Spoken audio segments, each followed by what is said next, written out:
साथियों नमस्कार। पटना बिहार से मैं अमिताभ कुमार दास, आईपीएस 94 बैच, और आप देख रहे हैं मेरा अपना यूट्यूब चैनल दास बोले बिंदास। क्योंकि जब बुज़दिलों ने मुंह में दही जमा लिया हो तो दास का बिंदास बोलना जरूरी हो जाता है।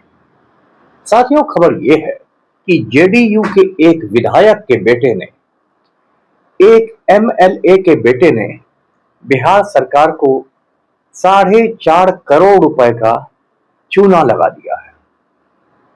इस एमएलए का नाम है श्रीमती मनोरमा देवी और उनके बेटे का नाम है विनीत यादव। ये वीडियो आखिर तक दिल थाम कर देखिए। साथियों, कहानी शुरू से शुरू करते हैं। बिहार में एक डिस्ट्रिक्ट है गया। हाल में इसका नाम बदलकर गया जी हो गया है। यहाँ हर साल हजारों हिंदू आते हैं अपने पुरखों का पिंडदान करने के लिए। कहते हैं कि पिंडदान के बाद पुरखों को मोक्ष मिल जाता है। इसी गया में एक क्रिमिनल हुआ करता था, नाम था उसका बिंदेश्वरी यादव उर्फ बिंदी यादव।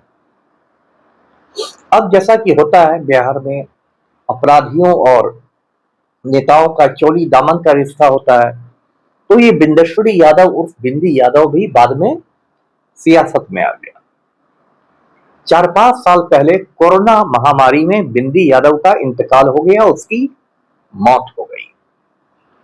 बिंदी यादव की जो बीवी है मनोरमा देवी, वो बेलागंज से जदयू की विधायक है, जेडीयू की एमएलए है।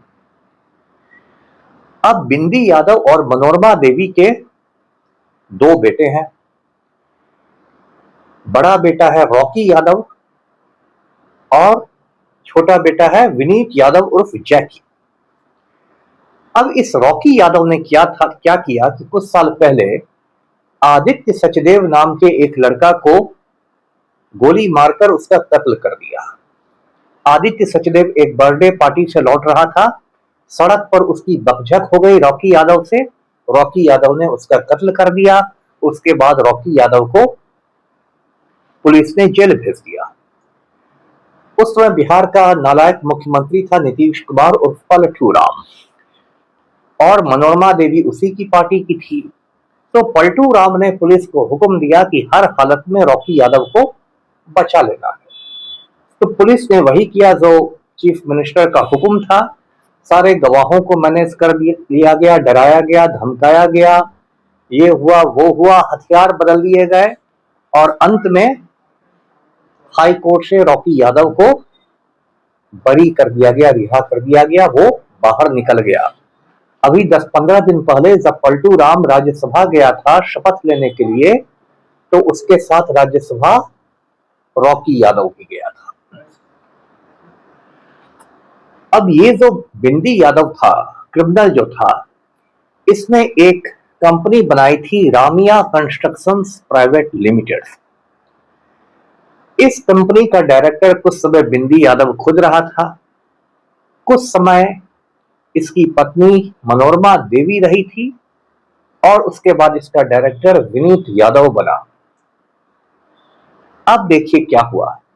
ये जो रामिया कंस्ट्रक्शंस है, उसको गया के शेर घाटी में 2 सड़कें बनाने का ठेका मिला। एक सड़क थी लगभग 14 किलोमीटर की, एक सड़क थी 10 किलोमीटर की, यानी कुल 24 किलोमीटर सड़कें बनाने का कॉन्ट्रैक्ट मिला रामिया कंस्ट्रक्शंस को। रामिया कंस्ट्रक्शंस ने विभाग को लिखकर दिया, डिपार्टमेंट को, कि सड़क बनाने के लिए जो सामग्री होती है, पत्थर वगैरह, वो लोकली अवेलेबल नहीं है, स्थानीय तौर पर उपलब्ध नहीं है, इसलिए हमें परमिशन दिया जाए झारखंड के कोडरमा से पत्थर लाने की। तो वो परमिशन मिल गया। उसके बाद क्या हुआ कि इन लोगों ने वो सड़क वड़क बना दी, और उसके बाद जब पेमेंट का समय आया, विभाग से पेमेंट का समय आया, तो इन लोगों ने कागज पेश किया रामिया कंस्ट्रक्शंस वालों ने, और 2 किस्तों में पथ निर्माण विभाग ने, रोड कंस्ट्रक्शन डिपार्टमेंट ने रामिया कंस्ट्रक्शंस को पेमेंट कर भी दिया। पेमेंट 4,51,00,000 रुपए का हुआ, मोटा मोटी 4.5 करोड़ रुपया का, और ये भुगतान 2 किस्तों में किया गया।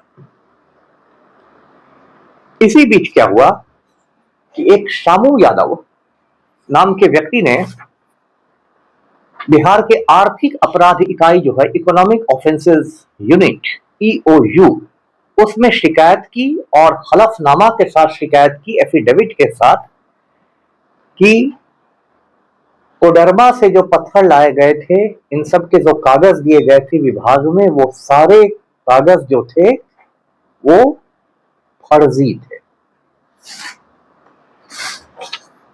EOU जो है, आर्थिक अपराध इकाई, इसने इसकी शिकायत को पथ निर्माण विभाग को भेज दिया, रोड कंस्ट्रक्शन डिपार्टमेंट को, कि देखिए आप बताइए ये क्या हुआ है मामला।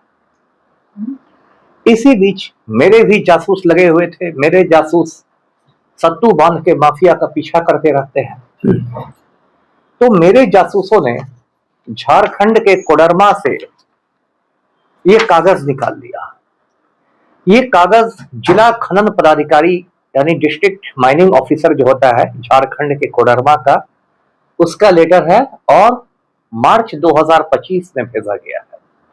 इस कागज में साफ लिखा गया है कि जितने भी कागज रामिया कंस्ट्रक्शंस ने दिए हैं विभाग को, वो सारे कागज फर्जी हैं, जाली हैं। मतलब क्या हुआ? सीधे शब्दों में मतलब ये हुआ कि रामिया कंस्ट्रक्शंस को, विनीत यादव की कंपनी को, जो 4.5 करोड़ का भुगतान हुआ है, वो जाली कागजों पर हुआ है, नकली दस्तावेजों पर हुआ है। अब बताइए, कोई साधारण आदमी रहता तो अब तक तो रगड़ा जाता। यहाँ तो बिहार में आंगनबाड़ी सेविका को 200 रुपए लेते हुए निगरानी की टीम धर दबोचती, लेकिन यहाँ JDU MLA मनोरमा देवी का बेटा 4.5 करोड़ का चूना लगा दिया जाली दस्तावेजों पर, और उस पर कोई एक्शन नहीं हुआ है। जो मेरी जानकारी है, न EOU ने कोई एक्शन लिया है, आर्थिक अपराध इकाई ने, न ही DM गया ने कोई एक्शन लिया है, कुछ एक्शन नहीं हुआ है। और अभी बहुत जोर की चर्चा है कि अभी जो मंत्रिमंडल विस्तार होगा बिहार में, मैट्रिक फेल मुख्यमंत्री जो है सम्राट चौधरी, जब वो अपना कैबिनेट का एक्सपेंशन करेगा, मंत्रिमंडल विस्तार, तो उसमें श्रीमती मनोरमा देवी भी मिनिस्टर बनेगी। अब आप पूछेंगे कि भाई मनोरमा देवी को इस तरह से क्यों बचाया जा रहा है और उनके बेटे को? तो एक तो मैंने वजह साफ बता दी कि पलटू राम मनोरमा देवी का बहुत करीबी है। रॉकी यादव को भी पलटू राम ने मदद करके आदित्य सचदेवा मर्डर केस में बचा दिया था। दूसरी बात एक और बताता हूं, मेरे जासूसों ने कई दुर्लभ तस्वीरें लाई है। ये जो दुर्लभ तस्वीरें हैं, इसमें दिखाया गया है कि अशोक चौधरी, जो नीतीश सरकार में कैबिनेट मिनिस्टर था, वो बिल्कुल मनोरमा देवी के परिवार के साथ, उसका समझिए पारिवारिक संबंध है। इन तस्वीरों में दुबई की तस्वीर है।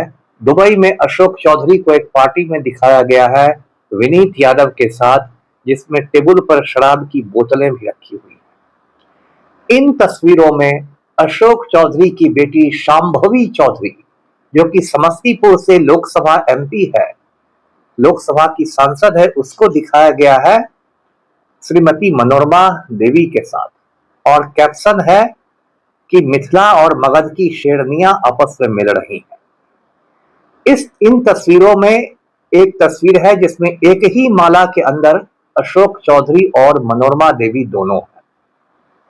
मेरे जासूसों ने यह भी खबर दी है कि रामिया कंस्ट्रक्शंस में अशोक चौधरी स्लीपिंग पार्टनर है। अब इसकी मैं पुष्टि नहीं करता, लेकिन EOU को, आर्थिक अपराध इकाई को, इस बिंदु की भी जांच करनी चाहिए, और EOU चाहे तो मेरा बयान भी कलम बंद कर सकता है।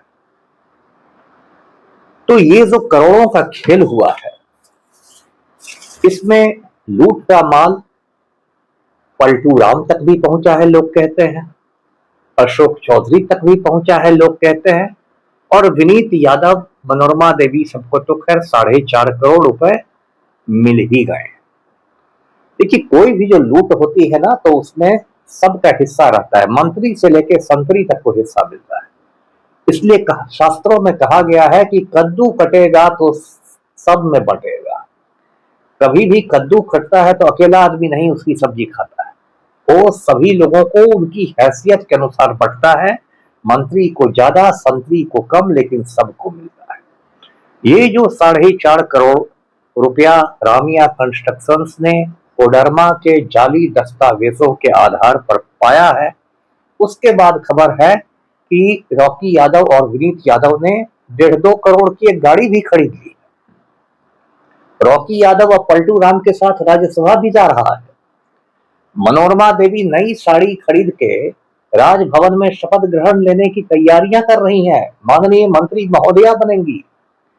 अशोक चौधरी, जो खुद को पलटू राम का मानस पुत्र घोषित कर चुका है, बार बार रोता है, उसके भी स्लीपिंग पार्टनर होने की खबर है। साथियों, वीडियो हमने इसलिए बनाया क्योंकि मैं ईओयू को लानत भेजता हूं, आर्थिक अपराध इकाई को, कि उसने राजनीतिक दबाव में आकर, पॉलिटिकल प्रेशर में आकर रामिया कंस्ट्रक्शंस के खिलाफ कोई एक्शन नहीं लिया। मैं मगध के कमिश्नर और गया के डीएम को लानत भेजता हूं कि उन्होंने राजनीतिक दबाव में आकर रामिया कंस्ट्रक्शंस के खिलाफ कोई एक्शन नहीं लिया। उनको मैं कुछ सरकारी नियम समझा देता हूं। सरकार में ऐसा नियम है कि इस तरह से यदि कोई कंपनी काम करे तो उस कंपनी पर एफआईआर हो, कंपनी चलाने वालों पर हो, उनकी गिरफ्तारी हो, उनसे पैसे वसूले जाए और भविष्य के लिए उस कंपनी को ब्लैक लिस्ट कर दिया जाए, यानी काली सूची में डाल दिया जाए। मतलब कि भविष्य में उस कंपनी को कोई भी सरकारी ठेके, कोई भी गवर्नमेंट कॉन्ट्रैक्ट नहीं मिले। जहां तक मेरे जासूसों ने बताया है, इसमें से अब तक कोई भी एक्शन सरकार ने नहीं लिया है। मेरे जासूस अभी भी इस केस में लगे हुए हैं और जल्दी ही मैं एक वीडियो और बनाकर आपकी खिदमत में पेश करूंगा। तब तक इस वीडियो को लाइक करें, शेयर करें, चैनल को सब्सक्राइब कीजिए। धन्यवाद। जय हिंद।